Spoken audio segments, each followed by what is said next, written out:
Good afternoon. इस video में मैं आपको इंटरनेशनल बिजनेस स्टार्ट करवा रही हूँ। इंटरनेशनल बिजनेस, ठीक है, हमारा एनवायरनमेंट हो गया था सिंपल एनवायरनमेंट जो नेशनल एनवायरनमेंट होता है। अब नेशनल एनवायरनमेंट के साथ इंटरनेशनल बिजनेस का एनटीए ने सिलेबस ऐड कर दिया है। तो मैं थोड़ा सा इंट्रोडक्शन इससे करवाऊंगी, बाकी अपनी नोटबुक से करवाऊंगी। इंटरनेशनल बिजनेस, देखो, international trade is exchange of capital goods services across international border और टेरिटरीज। मतलब क्या है कि जो इंटरनेशनल बिजनेस होता है, ट्रेड होता है, उसके अंदर कैपिटल को, गुड्स को, सर्विस को एक्सचेंज किया जाता है इंटरनेशनल बॉर्डर और टेरिटरीज में। In most countries such trade represent a significant share of gross domestic product. इसमें कम मोस्टली कंट्री क्या करती हैं, इसके थ्रू जीडीपी को क्या कर सकती हैं, इंक्रीज कर सकती हैं, ठीक है। While international trade has been present throughout much of history, its economic, social and political importance has been on rise in recent century. आजकल इकोनॉमी बेनिफिट भी बढ़ गया, सोशल पॉलिटिकल बेनिफिट बढ़ गया इंटरनेशनल बिजनेस का। International trade is in principle not different from domestic trade, as the motivation and the behaviour of parties involve in trade do not change fundamental regardless of. ये फालतू की line है, बस यहाँ तक लर्न कर लेना।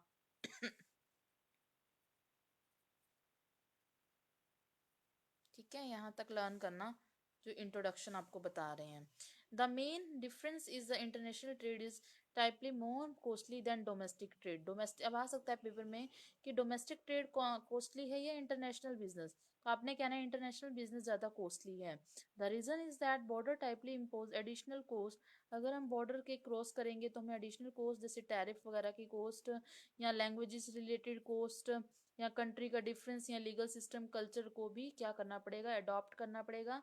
इसीलिए इंटरनेशनल बिजनेस की जो कॉस्ट है वो ज़्यादा कॉस्टली है कंपैरिजन टू नेशनल बिजनेस। समझ में आया।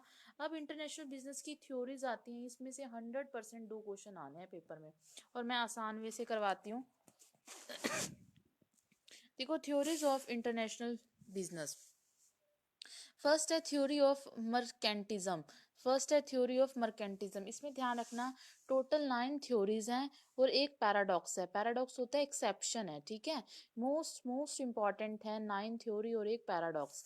तो फर्स्ट थ्योरी इंटरनेशनल बिजनेस की, थ्योरी ऑफ मर्केंटिज्म। थ्योरी ऑफ मर्केंटिज्म क्या है, ये क्या करता है, मेजर करता है the wealth of nation by size of gold and wealth. किसी भी इकोनॉमी की अगर हमने वेल्थ देखनी है कि वो जो इकोनॉमी है कितनी अच्छी, मतलब कितनी उसके पास खुद की मनी है, कितनी वेल सेटल्ड है वो इकोनॉमी, वो किसके थ्रू देखेंगे, वहां पर जो उन इकोनॉमी के अंदर जितना गोल्ड है या उनके पास जितना धन है उसके थ्रू हम उस इकोनॉमी या नेशन की क्या देखेंगे, वेल्थ देखेंगे, ठीक है। इसमें इसका एम क्या है, इसमें मेटल करेंसी, अगर मेटल करेंसी ज्यादा, गोल्ड ज्यादा होगा या ट्रेड सरप्लस ज्यादा होंगे तो क्या होगा, हम एक्सपोर्ट ज़्यादा करेंगे, इंपोर्ट कम करेंगे, ठीक है। हम इस पर मोनली फोकस किस पर करते हैं, एक्सपोर्ट पर फोकस करते हैं, इंपोर्ट पर फोकस नहीं करते।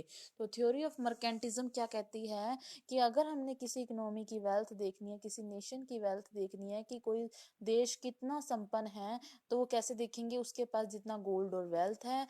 इसमें मेटल करेंसी पर ध्यान दिया जाता है। अगर मेटल करेंसी मतलब गोल्ड ज़्यादा है तो एक्सपोर्ट ज़्यादा होंगे, इंपोर्ट कम होंगे। इस थ्योरी में एक्सपोर्ट को बढ़ाने और पर फोकस किया जाता है, इंपोर्ट पर ध्यान नहीं दिया जाता है। सेकंड है theory of absolute cost advantage. Absolute cost advantage का मतलब क्या है, परफेक्ट कॉस्ट एडवांटेज। इसमें क्या, किसने दी थी, एडम स्मिथ ने दी थी, 1776 में दी थी। इसमें क्या कहा गया है, कौन सी बुक में दी थी, an inquiry into the nature and causes of the wealth of nation में दिया था। ये बुक का नेम बहुत लर्न कर लेना, पूछ लेते हैं कि बुक किसने रिटन की है, एडम स्मिथ ने 1776 में।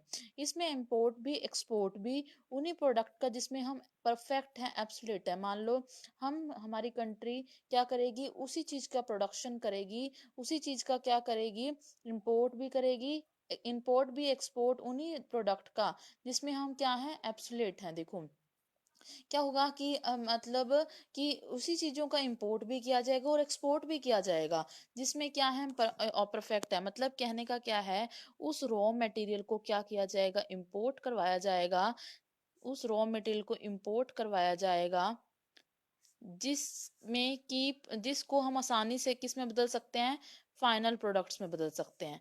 उन फाइनल प्रोडक्ट्स को एक्सपोर्ट किया जाएगा जिसको बनाने में क्या है, हम वेल सेटल्ड हैं। ठीक है। इंपोर्ट भी और एक्सपोर्ट भी उन्हीं प्रोडक्ट का जिसमें हम एब्सोल्यूट है, मतलब परफेक्ट है। रॉ मटेरियल वो इंपोर्ट ज्यादा से ज्यादा किया जाएगा जिसको हम आसानी से फाइनल गुड्स में बदल सकते हैं। उन्हीं फाइनल प्रोडक्ट का एक्सपोर्ट किया जाएगा जिसको हम बनाने में क्या है, वेल सेटल्ड है। समझ में आई? ये किसने दी थी? एडम स्मिथ ने दी थी 1776 में। आपसे पूछ लेंगे कि theory of absolute cost advantage में क्या कहा गया है? इंपोर्ट और एक्सपोर्ट उन्हीं चीजों का, हाँ इंपोर्ट भी मंगवाएंगे, खरीदेंगे वो चीज जिसको हम आसानी से कन्वर्ट कर सकते हैं फाइनल गुड्स में, बेचेंगे वो चीज जिसको हम आसानी से उसकी जगह पर और ज्यादा प्रोडक्शन कर सकते हैं। अगर वो बिक भी गई तो कोई बात नहीं, हम अपने देश के लिए कुछ और बना लेंगे। तो इंपोर्ट और एक्सपोर्ट उन्हीं चीजों का जिनमें हम परफेक्ट हैं। नेक्स्ट है हमारा वो थी एब्सोल्यूट कोस्ट एडवांटेज थ्योरी। वो उसमें कोस्ट की तरफ ध्यान दिया गया था कि कोस्ट मतलब कोस्ट इंपोर्ट और एक्सपोर्ट को डिसाइड करने से पहले कोस्ट को देखा जाता था।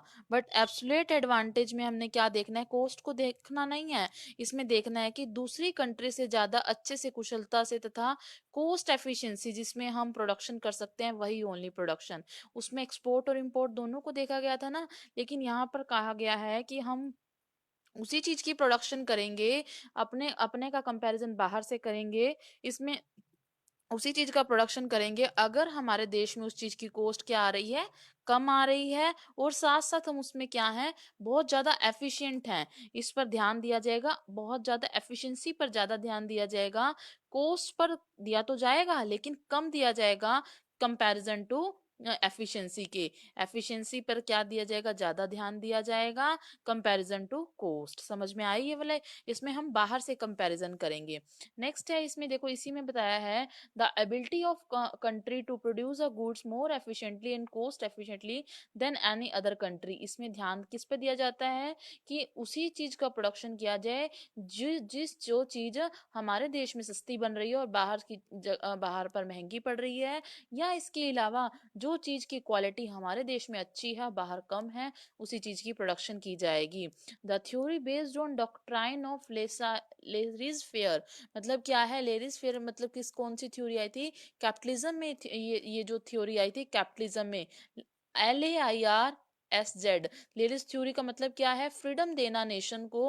मतलब अगर हम एफिशिएंट हैं तो नेशन में का कोई भी इंडस्ट्री वाला कितना भी प्रोडक्शन करे उसके ऊपर कोई रिस्ट्रिक्शन नहीं लगेगी। तो इसमें क्या दिया जाता है, फ्रीडम दी जाती है एंटरप्राइजेस को कि वो किस चीज क्या कर सके, फ्रीडम ऑफ कॉमर्स। इसमें एंटरप्राइजेस को भी फ्रीडम दी जाती है और किसी भी चीज का प्रोडक्शन फ्रीडम से किया जा सके, इस चीज की आजादी दी जाती है। किसमें? Theory of absolute advantage. Next है थ्योरी ऑफ कंपैरेटिव एडवांटेज। देखो बिल्कुल सिमिलर सिमिलर नेम है, बस आपको याद रखना है किसने क्या दिया था। कंपैरेटिव एंड कंपैरिटन, कंपैरेटिव किसने, किसमें कंपैरिजन किया जाता है, रिकॉर्डो में कंपैरिजन किया जाता है ना। इसका मतलब डेविड रिकार्डो ने 1877 में ये थ्योरी दी थी। कौन सी बुक में? Principle of political economy and taxation में इकोनॉमी दी थी। इसमें उसने कहा था जिसमें कोई इनएबिलिटी है अदर स्टेट से वह चीज तो इम्पोर्ट करे। मान लो हमारी नेशन या स्टेट, मान लो स्टेट नहीं आएगा यहाँ, नेशन ही आएगा।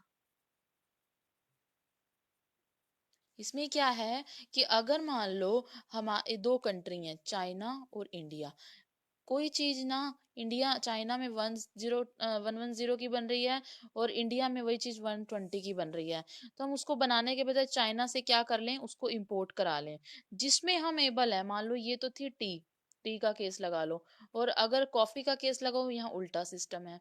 तो इसमें क्या है, अगर हमारी चीज हमारे देश में उस चीज की कॉस्ट कम आ रही है तो हम उस चीज को क्या करेंगे, उस चीज को बाहर एक्सपोर्ट कर देंगे, जिस चीज की कॉस्ट ज्यादा आ रही है वो बाहर से मंगवा लेंगे। ये क्या कहते हैं, कंपैरेटिव कंपैरिजन, क्या है ना, कंपैरेटिव एडवांटेज थ्योरी, इसमें ये कहा गया है।